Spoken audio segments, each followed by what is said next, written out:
You are committing an offence of criminal damage. I'm asking you politely to desist, please. In a field in Oxfordshire, the eco-warriors go into battle. Their targets are genetically modified crops.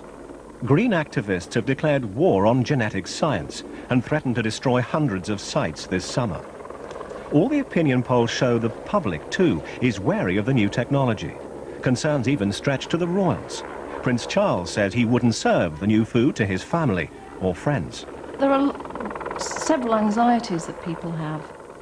If we think about what's happened over the past decade with all the various food scandals, you know, the public have lost confidence and trust in our regulatory system. In the past, we've been given false reassurances about food safety, and in the case of BSE, that had disastrous consequences. So I think it's not surprising that people are very wary and very sceptical. Crime is being committed by the companies planting these crops. They're unsafe and unhealthy. The companies concerned are fighting back. They're taking legal action against the protesters and spending huge amounts of money trying to persuade the rest of us their products are safe. But whether they succeed or not, those products are now here and almost impossible to avoid. Genetically engineered foods have already been on the shelves. They've been there for about a year. We're already eating it, and we're eating it in large quantities. It's in some like 60% of processed foods, and the public are unaware because it's unlabelled. So when we're talking about products like chocolate, we're talking about bread, we're talking about cakes, we're talking about baby food.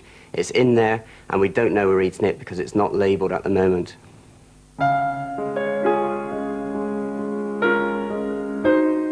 Scientists have been altering the food we eat for generations. Supporters of genetically modified or GM foods say we have nothing to fear from the new technology. We've been messing with nature, as some people would put it, ever since agriculture started.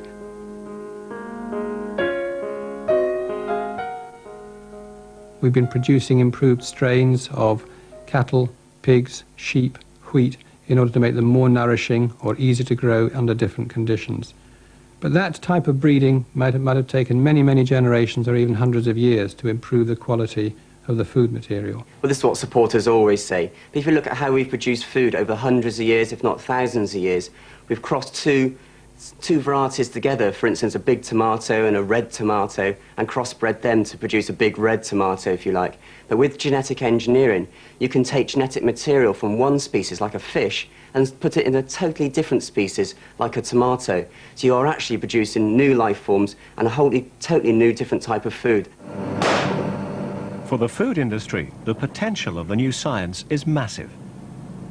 They can produce foods now like vegetables and fruits which don't rot, which stay fresher for longer, cows that produce more milk. There's lots of benefits for the food industry, but we really question whether or not it's going to be benefits for the consumer and society as a whole. Among the first food ingredients to be genetically altered were maize and soya. The giant US chemical company Monsanto created a new type of soya bean designed to be resistant to one of its weed killers. The American farmers who bought it found they could spray their fields with herbicides without having to worry about damaging their crops. Today, around a third of soya from the US is genetically altered. And when it gets to the factory, it's mixed together with ordinary soya, so you'll never know which is which. If we don't segregate soya at source, what's going to happen is that once it's in the food chain, it's going to become virtually invisible. That's going to make choice almost impossible. It's going to make accurate labelling very, very difficult. If something goes wrong, how are we going to recall it if we can't even find it? Consumer groups want all the products containing GM ingredients labelled. At the moment, stores don't have to give clear information, but the Iceland chain tells shoppers which items are free from the products. Its chairman has banned their use in all the store's own brand goods. He's described GM ingredients as Frankenstein food. The Frankenstein label is a very unfortunate one. It conveys no information of any use at all and simply provides a scare tactic which frightens people. I think people are genuinely concerned and curious about the rate of change of this scientific advance. It's only 5 or 6 years since the cheese appeared. It's only a couple of years since the tomato paste. We now have soya well on its way, And there's a whole host of other products. For example, virus and blight-resistant potatoes are well down the path of being a commercial product. And I think people are just startled at the rate at which these new products are appearing, using a technology which hasn't been properly explained to them. But it's that pace of change that's worrying other scientists as well. They say GM food is being rushed onto the market and into our diets without adequate safety tests, and that we're part of one huge experiment. We're assured that this is absolutely safe. We can eat it all the time. We must eat it all the time. There is no conceivable harm which can come to us. But as a scientist looking at it and actively working on the field, I find that it's very, very unfair to use our fellow citizens as guinea pigs. We have to find the guinea pigs in the laboratory. Professor Pushtai's lab is at Scotland's Rowett Institute, one of the leading food research centres in Europe. Scientists here are trying to find out whether long-term consumption of GM foods may affect health. Their test, funded by the Scottish office, is believed to be the only one of its kind. Rats have been fed 2 different kinds of genetically modified potato, which are not on sale and have never been eaten by humans. The rats ate them for more than 100 days, the human equivalent of 10 years. The immune system takes about 10 days to get in top gear. So if we do a short-term trial, we wouldn't have seen the end result. Animals fed on one kind of research potato remained perfectly healthy, but rats given the other set did show ill effects. The professor is so concerned about the implications of his discovery, he's decided to publicize his findings early. Tonight, he reveals them for the first time. The effect was a slight growth retardation and an effect on the immune system. One of the genetically modified potatoes, after 110 days, made the rats less responsive to immune effects. Our immune system helps protect us from infectious disease. When it's weakened, we're more vulnerable to illness. So if genetically altered foods can affect rats in this way, could they possibly have long-term effects on humans too? If I had the choice, I would certainly not eat it till I see at least comparable experimental evidence which we are producing for our genetically modified potatoes. I actually believe that this technology can be made to work for us. And if the genetically modified food will be shown to be safe, then we have really done a great service to all our fellow citizens. And I very strongly believe in this. And that's one of the main reasons why I demand to tighten up the rules, tighten up the standards. Monsanto have carried out 20 years of tests on their genetically modified soya and maize.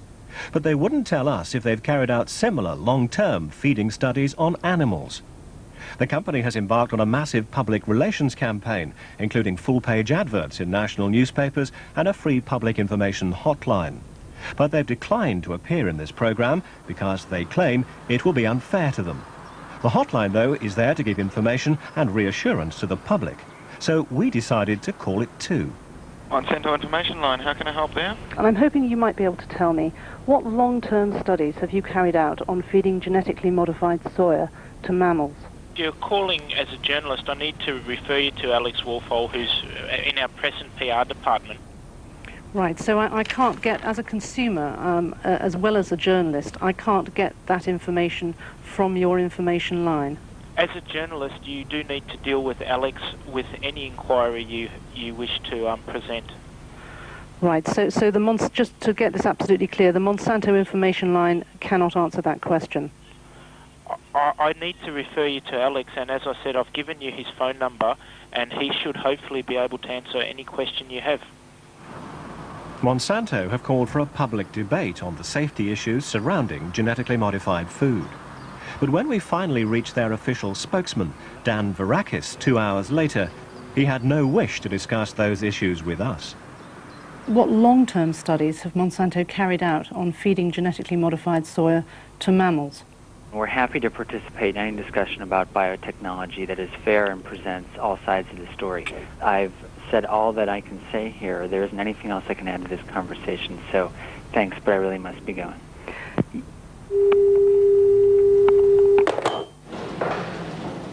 Responsibility for the safety of GM foods rests with a government advisory committee. It allowed Monsanto to introduce its products after studying the company's own scientific research. The committee was satisfied they presented no health concerns. Risk assessment is a very, very difficult concept to understand, and it's a complete and utter fallacy to say there's zero risk associated with anything. You could choke, and you could therefore say there's a risk in consuming any food. Obviously we have to eat. What we are very, very concerned about is establishing that those foods have the minimal possible risk. The committee's been criticised for relying on research from the biotech companies themselves. Government studies on the effects of eating the products won't be published until 2001. People are saying we need to know what the long-term effects will be of genetically modified foods in the food chain. And so we're going to try and set up some procedures to actually monitor over many years. So does that mean that we are the experiment, we are the guinea pigs? No, I don't think it does. It means that we are collecting data in terms of consumption. I think perhaps this is an issue related to consumer choice. We've already been consuming genetically modified soya for almost a year now without being aware of it. It's not labelled, we haven't got a choice, and the advisory committee is only now thinking about how it could be monitored. Shouldn't that been thought of somewhat earlier? And isn't that a case of, shutting the stable door after the horse has bolted?